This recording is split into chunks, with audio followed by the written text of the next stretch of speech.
Hey there. Today I am joined by Justin, Evan, who you know quite frankly from my battle reports, and Will from House Party Protocol, who you might also know recently from a battle report, but also has his own podcast with House Party Protocol to talk about a recent three box event that we ran here in Nashville.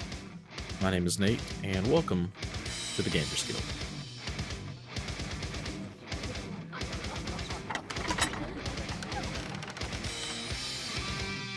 All right, guys. So, first of all, thank you all for coming out to the event. It was a fun day. It was a very chill and relaxed day, which, in part, was some of the fun, in my opinion. But I guess introduce yourselves, and if you have anything to say or anything, I don't know. Well, who should go first? You just volunteered. I guess I did. Okay. What's up? I'm Will. Some of you might know me from House Party Protocol, and I've had Nate on a few times. Here we are, and yeah, it was a wonderful event. I had a great time, and it was nice to kind of play in something that was that slight air of competitiveness, but also with that like very casual, low stress kind of environment that you provided, and the organized play kit that you put together was just chef's kiss, man. Like it was so great, so much fun. Even though Evan decided to clean my clock with one of them, it's okay. It's how the dice fall sometimes. Yeah. Well, okay. On that note, I guess I'll take that as my cue to go. So I'm Evan. Like Nate said, you maybe have seen me in some battle reports, frequently losing, at least recently. And yeah, it was a good event. It was good to we had a good crew come up from Memphis, and so I got to meet some of the guys there that I hadn't met previously. And yeah, just kind of relaxed. Got in 3 games and had a good time. I second what Will said. The some of the crisis cards and things like that Nate put together were really fun, and I'm sure we'll talk about that a little more here in a bit. But yeah, overall, it was a good time. And then I'll take that note to finish out the introductions. I'm Justin. I've also been on Nate's uh, YouTube stream a few times. He has also beaten up on me quite a few times on there. But I post a lot on the Discords. You'll see me on there as Jimmy the Hand. So I will talk quite a bit on there. And yeah, this event was awesome. The crisis cards that were provided added a nice variety because that's like the one main drawback of these three box events. And I thought that was super cool to build a little kit to facilitate these things. It was very well run. Well, goodness, you guys are like talking about this before I'm even talking about it. So we will get to that, and we'll kind of like what those missions entail and kind of what that kit is and stuff. But first, if you guys don't mind, talk about what you brought to the list. Part of the most fun for me, at least, in the three box challenge is kind of the challenge of building a roster with only three boxes. Evan, why don't you start us off? Sure. So I ran an Avengers list. So a lot of what I needed comes in the core. So from the core, I took the Avengers: Captain America, Captain Marvel, Iron Man, and Black Widow. And then I also took Baron Zemo because why wouldn't you? And then my 3 boxes were Hulk. Obviously, I took the Hulk. And then Vision and Winter Soldier, and I took both of them, and Scarlet Witch and Quicksilver.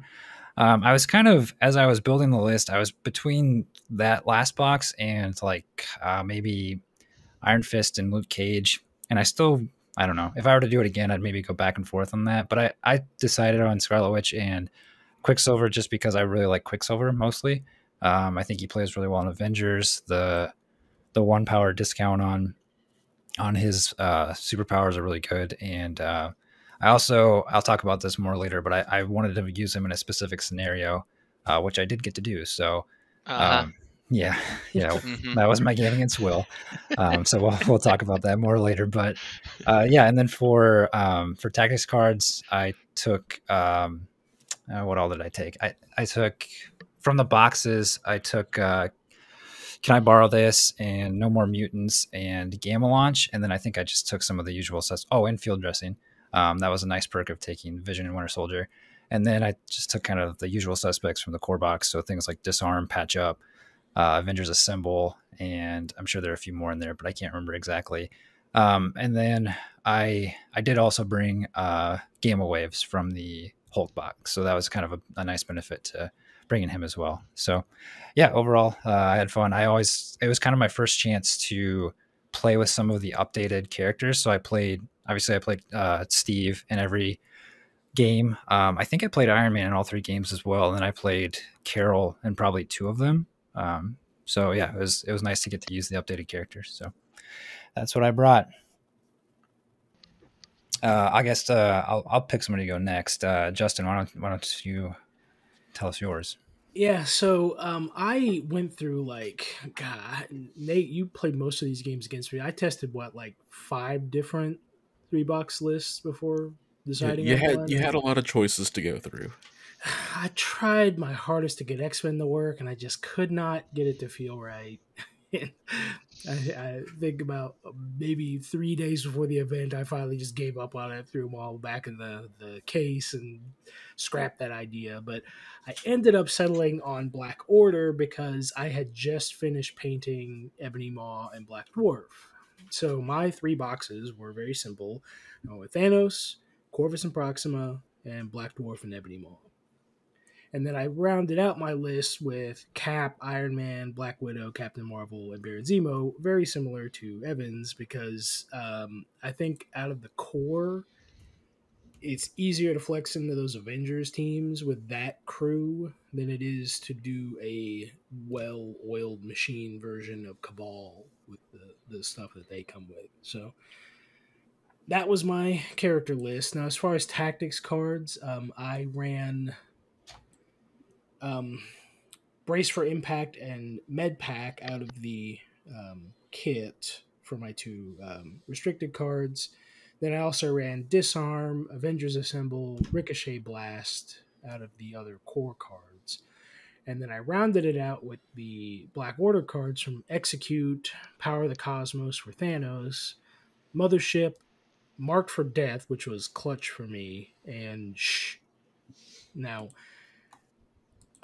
I admit in my games, I never once got Maw to the table because I just did not have the points to swing it in pretty much any game I ran. But I had Black Order on the table quite a bit, and they're Black Order. They are very controlly and very killy, so they were fun to run. And I don't know where it came from, but I got a bit of a bad rap from people. They did not like the fact that I brought Black Order. I don't know why I got so much heat, but Almost like Black Order are known for being really good with only 3 models on the table. well, No, it's not that. Oh, it's not. What is it then, Will? It's you sit down across from Black Order, you got to deal with Murderface, and some of us just aren't built to deal with Murderface. Thanos is a pacifist these days. With soul and mind, he barely even hurts anybody.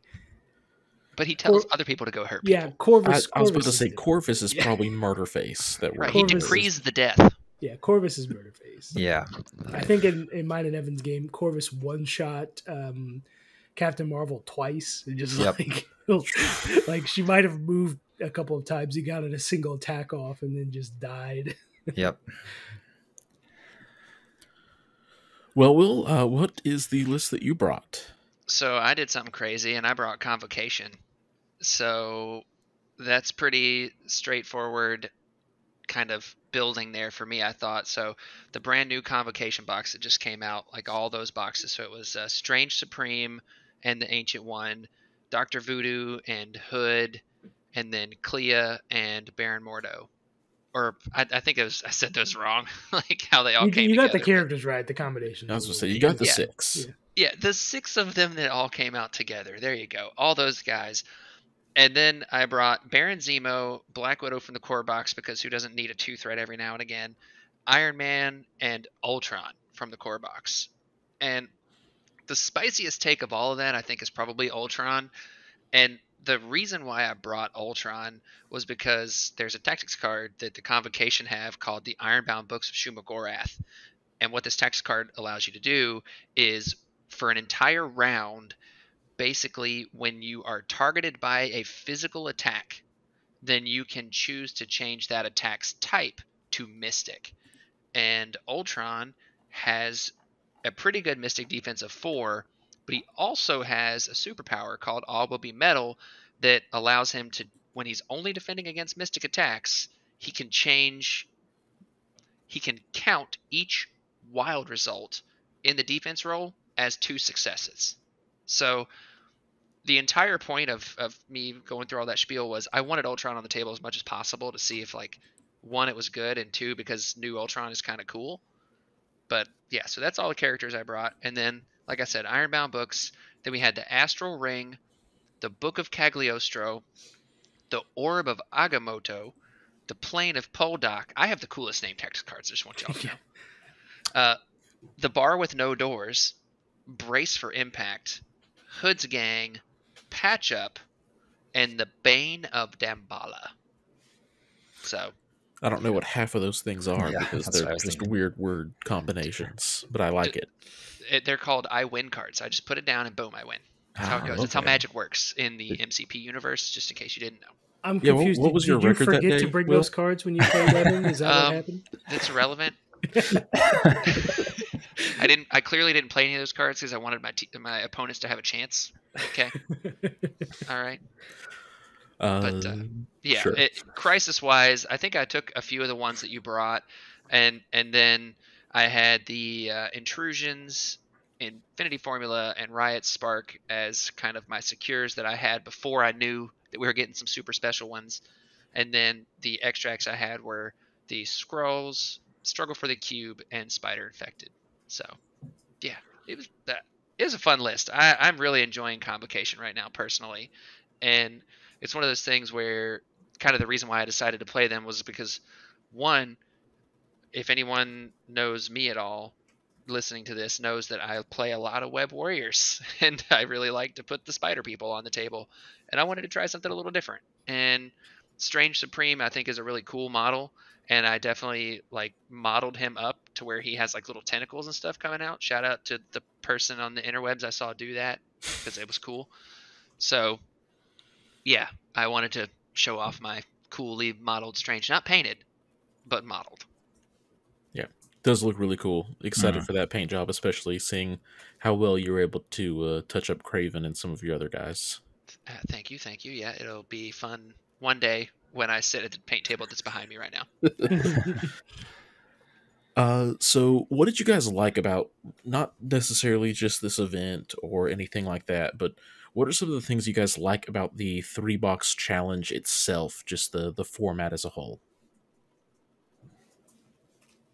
Well, I'll say that 3-box is the great equalizer, because all of my tips and tricks and cool building things and fun, crazy teams and mashups, I don't have access to all of the parts needed for everything to work for that. So I have to build 3 boxes that I think work, and a 3-box team and a core set.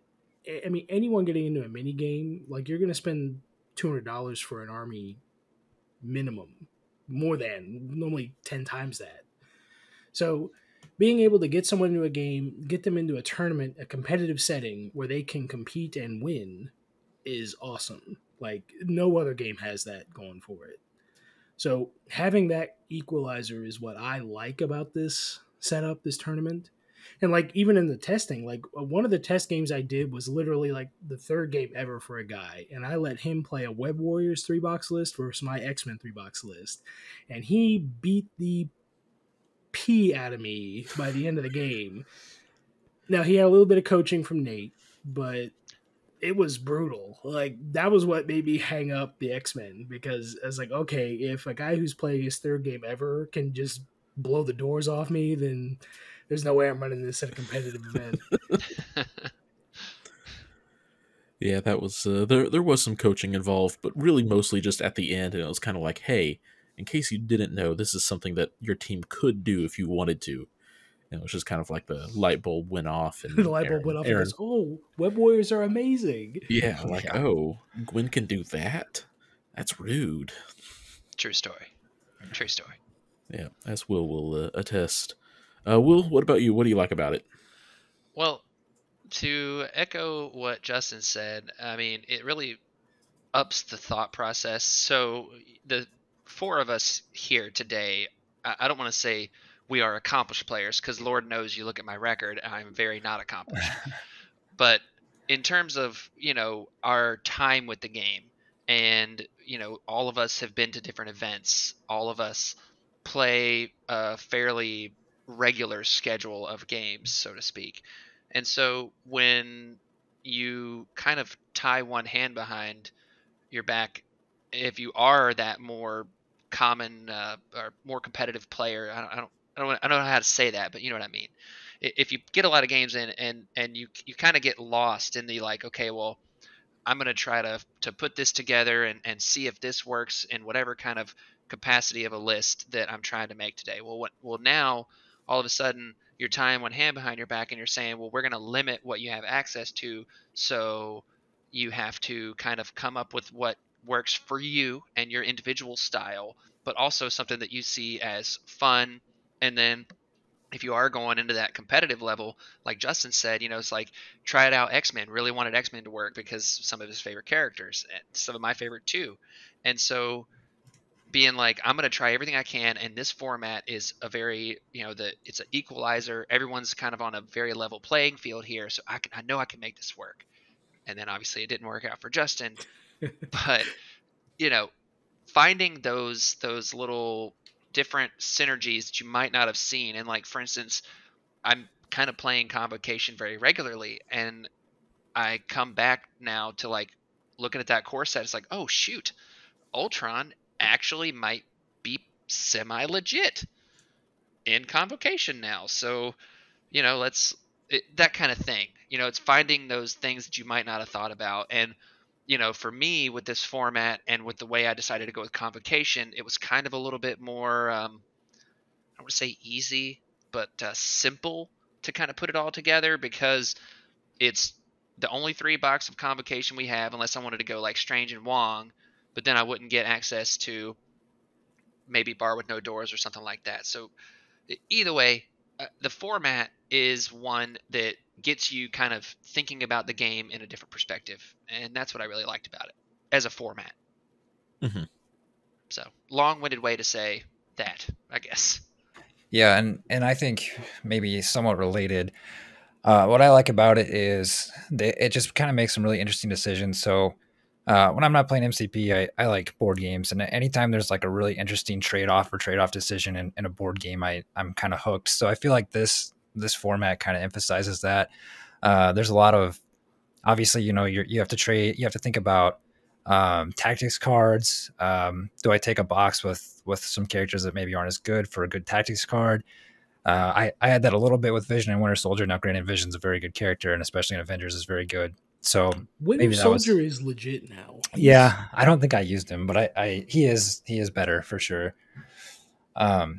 But yeah, I mean, there's just those trade-offs, and like, I guess maybe a better example is what I was saying earlier about how I had to choose between Scarlet Witch and Quicksilver, because I liked Quicksilver, but I wasn't necessarily sure that I wanted to fit Scarlet Witch in there, versus like Luke Cage and Iron Fist, who are just both solid 3 threats in Avengers. So I like that part of it. And then I guess a second thing that I like about the format is the social aspect of it. I think it's kind of gotten a lot of popularity. There's people have put out articles, and there's a lot of discussion around it. And I think that's kind of cool that it's just it's taken off as its own thing and its own game type, and it's all community driven.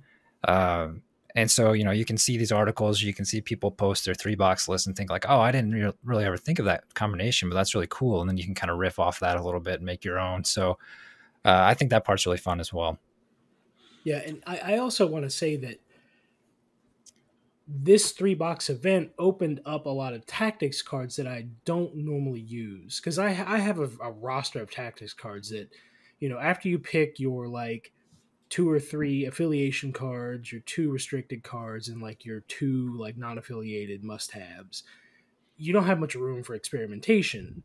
So being able to bring a card like Power of the Cosmos, which I never run with Thanos, but was actually really fun and really useful in those certain games that I ran. It was nice to kind of see other stuff in action that you don't always get to see. Absolutely.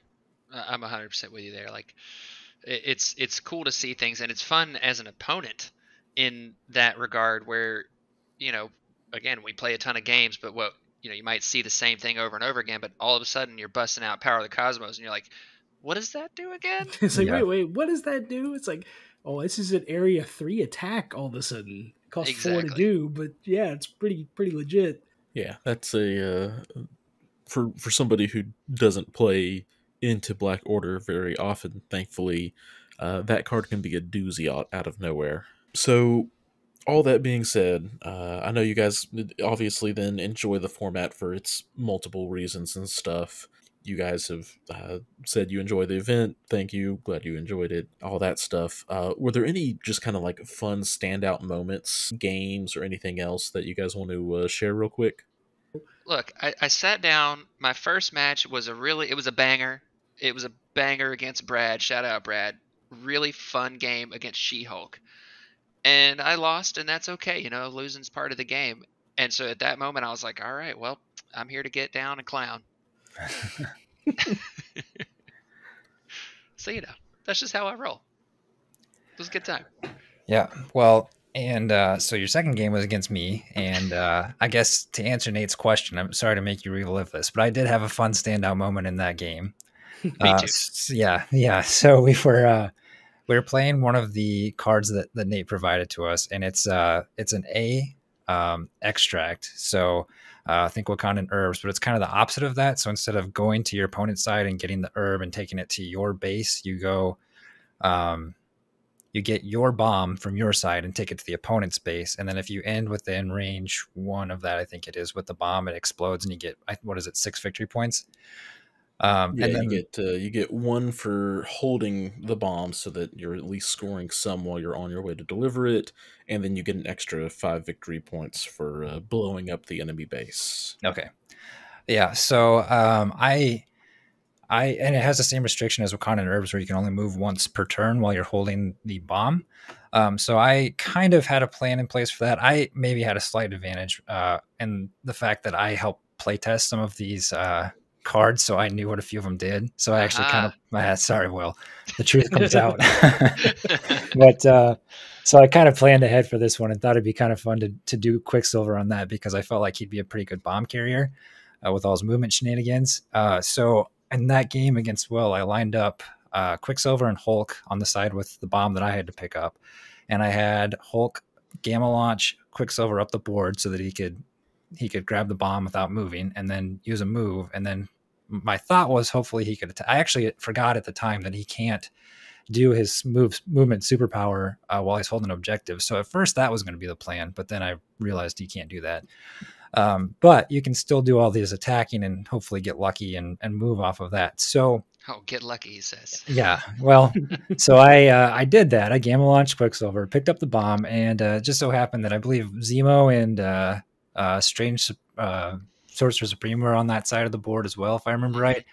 And so I rolled my attack and did some Quicksilver things, and I think I got off, did I get 2 or 3 of the extra attack triggers and at least 1 of the movement triggers? So you got 3 attack triggers and 2 movement triggers off of it. Yeah. Oh my goodness. Yeah. So I ended up, I believe, dazing Zemo, putting up some good hurt on Strange, and getting halfway across the board in that one turn. So either the next turn or the turn after that, I was able, and then Quicksilver had another pretty good turn the next round.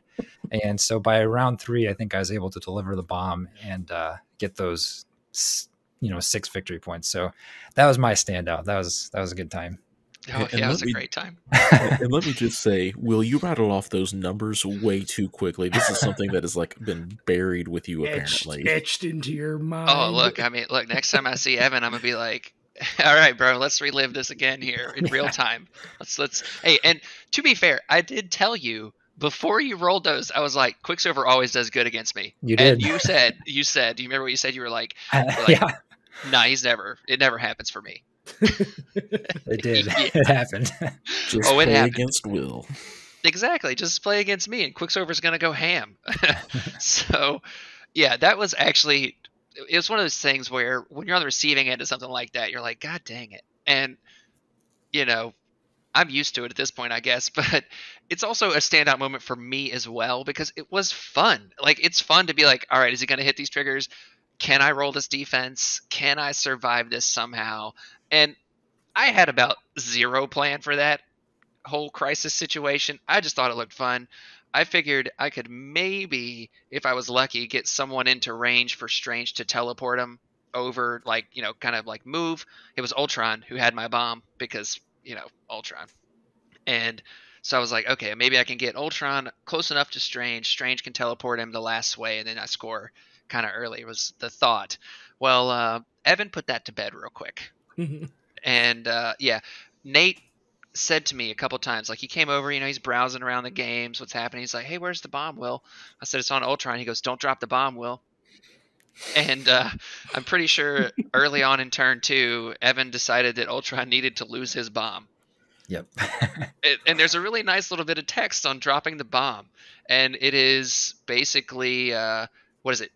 Wherever it's placed, people within 2 take 2 damage or some craziness. They take a damage and they get incinerated. Yeah, damage and incinerate. And it's, yeah. So Ultron gets dazed. Evan places the bomb to maximum damage zone.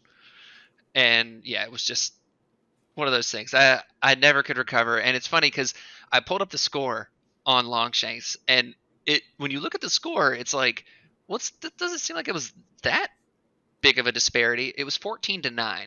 But let me tell you, I did not feel like that I was even. I remember this game as like a 14-2 game. So the fact that I ended up with 9 points somehow just impresses the hell out of me right now. Yeah, I can't even remember what our secure was now, but you were definitely beating me on the secure side of it. Yeah, man, I wish I could remember that too. But it was a fun game, and it was one of those where it's just like Quicksilver's just dancing across the board. He puts his bomb down. I'm over here with like maybe I can get Dr. Voodoo to possess him real quick to make him drop it or something. Nothing just went to plan. Like it just every bit of it just went to straight poo poo, and that's okay. It was fun. It was good. Like that was a great game. That was a great game. And that game aside, I had a couple other good standout moments there. And one of those was in that game with Brad, playing against She-Hulk, right? And it was really kind of, do I go all in on She-Hulk and try to get rid of her, or do I try to control her with places and stuff like that? I went with option B. And it's just funny how throughout the course of the game, it's like, all right, I'm going to throw She-Hulk over there, range 3. Oh, Lord, she coming. You know what I mean? And just every single time, like I barely attacked her, but she still was able to just like get in there and just control the game so well. And I even got to possess her, like with Dr. Voodoo. I've never tried to use that with such a high threat model, and spending 6 power to possess She-Hulk though really kind of changed the game plan for Brad. I felt like I don't want to speak for him obviously, but it felt like that he was kind of like, well, now I got to figure out a different way to win this game instead of just standing on the point with She-Hulk. And it was really fun, really enjoyable. Nice.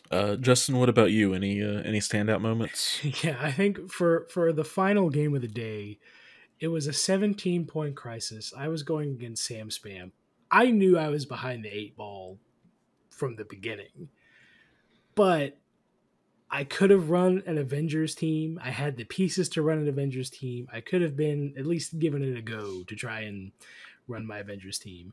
Or I could have run a Thanos, Corvus, Black Dwarf roster because I was running Black Order, damn it, and I was going to field Black Order for the final game, whether it nit me in the butt or not. So that's what I did. I ran a 3-man team versus his 6-man squad, and I got crushed. But I did it with honor. Hey man, you lived your best life there. I tried to for a brief shining moment before I got snuffed out by Sam and his cronies. But I think Black Dwarf got pushed 4 times by Iron Man throughout the course of the game. He could never get onto the point. It was just horrible. It was just miserable. Oh yeah, But that Iron Man with the Friday AI and the wild push any size now is spicy. any size. So yeah, Black Dwarf just got pushed off the point every turn, and he never got to contribute much of anything. It's a hard pill to swallow when your 4 threat character is like not contributing at all. Yep. Yep, and he's one of your 3 characters. One of 3 characters on the board. Yep. Oh man. Well, I unfortunately did not get to participate because I am cursed with every event I run having a even number of people show up, and so I always do the hosting duty and let everybody else get their games in and have fun. But something I will say that stood out to me as I was going around and watching, especially because there were a couple of new players as well, uh, is the courtesy that was given at this event, and just to pat Will on the shoulder and say good job, I guess.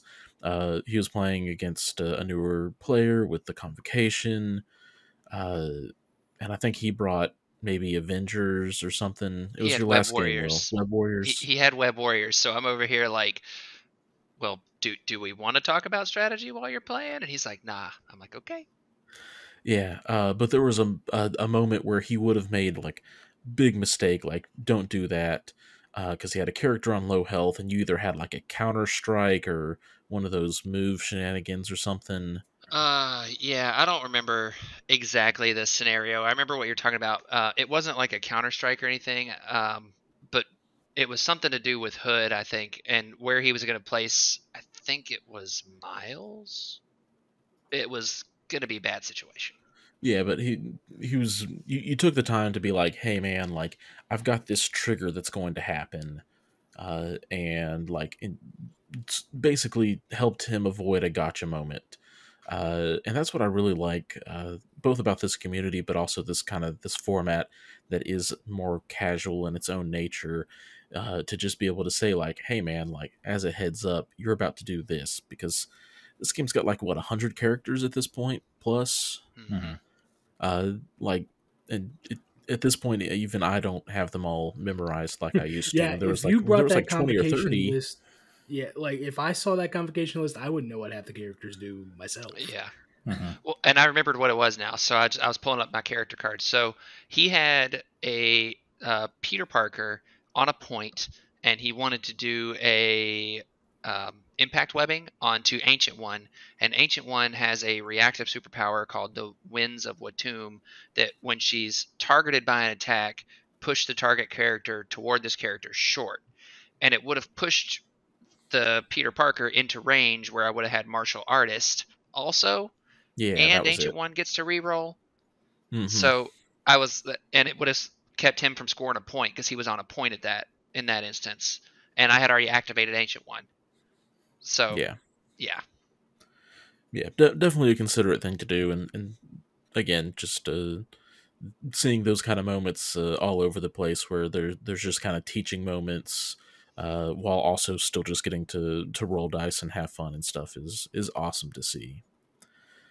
And so before I get to my next question, I guess I need to talk a little bit about this kit that you all have referenced a few times now, and basically I really like the 3 box challenge. I think it's a super welcoming format. It's a great kind of alternative to a slow grow league or anything like that for Marvel Crisis Protocol.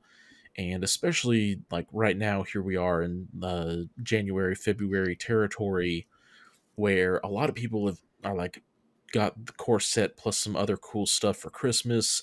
They're building, they're painting, and they're coming out to game stores, and having a way to level that playing field for them, while also still giving some interesting stuff for veteran players, a challenge of sorts with the roster build, is just a perfect harmony of a way to, I think, grow communities. So, in an attempt to improve on the 3 box format, because the one downside, and I think all of you will agree with me here at least, is that 9 times out of 10 you're going to be playing on two 17 threat carcasses that come from the core set. hmm Yeah. Just because when you're limited to your 3 boxes, a lot of the different crisis cards and the different threat values and everything else are spread out pretty far and few in between. So my goal was to make a kit of sort that would give everybody an additional 3 secures and 3 extracts at different threat levels from 14 to 20, one of each, both to add some variety to the points, so that it's not just the contest of who can build the best 17 threat team, but also just add some variety to the missions and come up with some crazy ones as well. So I guess with that in mind, what of these crisis cards that were made up and presented did you guys find to be the most fun or entertaining?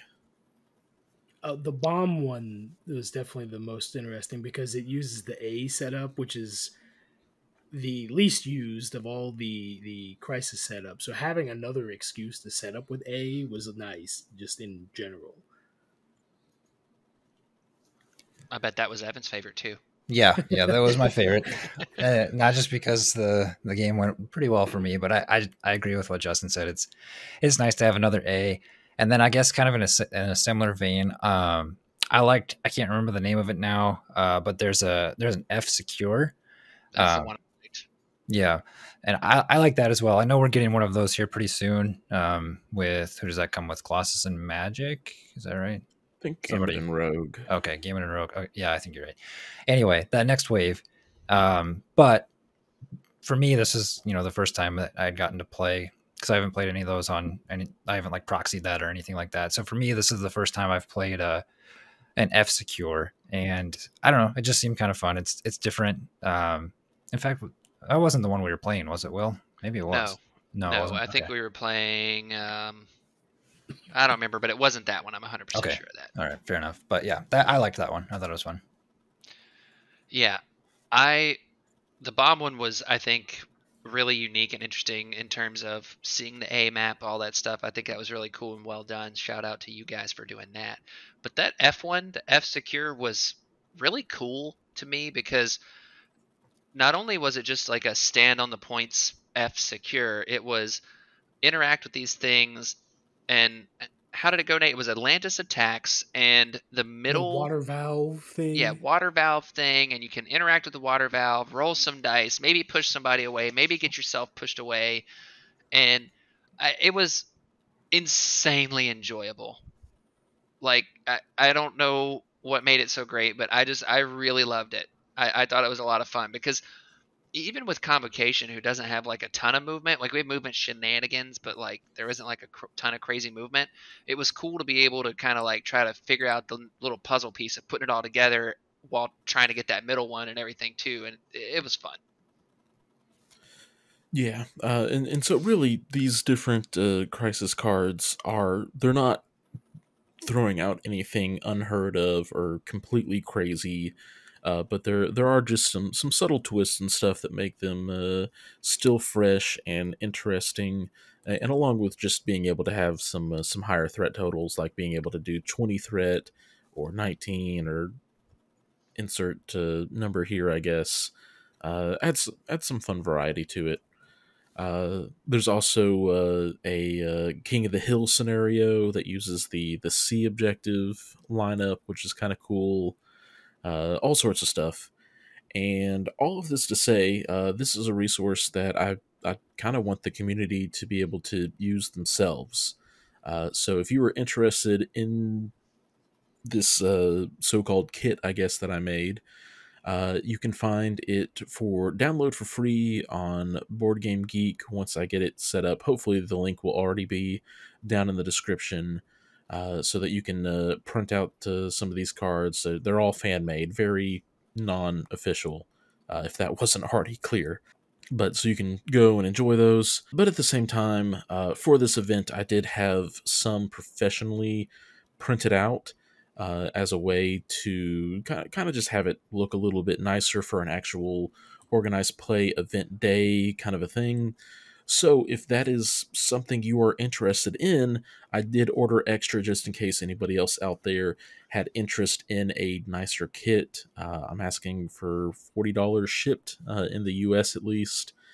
So if that is something that you had interest in or have interest in, it comes with 8 players worth of crisis cards and stuff, a little instruction sheet on maybe how to run a 3-box league event or any of that kind of stuff. And so with 8 sets of cards, the idea is really just you'll be able to run this. Anybody who's interested and can chip in $5, and the kit is fully paid for, and you guys hopefully have a fun league or event day to play some crazy shenanigans. Totally worth it. Yeah. I do like crazy shenanigans. And man, of all of them, I think the Assault on Hydra base is certainly probably the craziest. It is crazy. Don't drop the bomb. Don't drop that bomb. You'll pay for it dearly.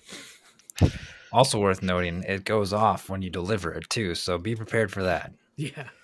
Yeah, whoever the bomb deliverer is it's a suicide mission. Let's just say that. The pawn sacrifice. Hey, Yeah. two damage is not necessarily suicide.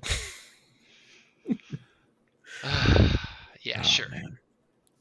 Awesome. Well, thank you guys for joining me to kind of just talk about the event in hindsight, to share some memories, and give your thoughts. I'm genuinely glad to hear such positive feedback, both on the crisis, but really just the event itself, and that you guys enjoyed it. And coming out with this video is going to be a battle report with me and Justin representing some 3-box content. Also, Ozark Gladiators has a set of these crisis cards, and I'll have a link to a battle report they did using a couple of these. And they actually played the vampiric formula of Dr. Morbius and the Atlantis Floods the City one with a Asgard and Midnight Suns matchup that was pretty fun to watch.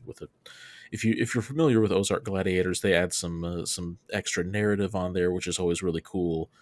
I think they went a little bit out there with the narrative this time. It got a little wild, but Well, I mean, it is Morbius's formula. I mean, I don't know about you guys, but having like hands that can suck plasma out of people or whatever, that sounds crazy. Was that just a cartoon thing, or was that in the comics? I think that was just a cartoon thing because they couldn't have actual, like in the same way that all the soldiers and cops always use laser guns instead of actual guns. Oh, I remember that. Yeah. Yeah. So same thing. Like you can't have somebody like sucking their blood, but like sucking their plasma with your hands, that's okay. I mean, look, it's the '90s, man. It's got to be. Got to be that kind of cool. I will say, if we ever get a Morbius model, I'm definitely drawing little suckers on his hands. I'm just calling it right now. Totally. It's happening. And with that, thank you all for watching, and until next time, keep on gaming.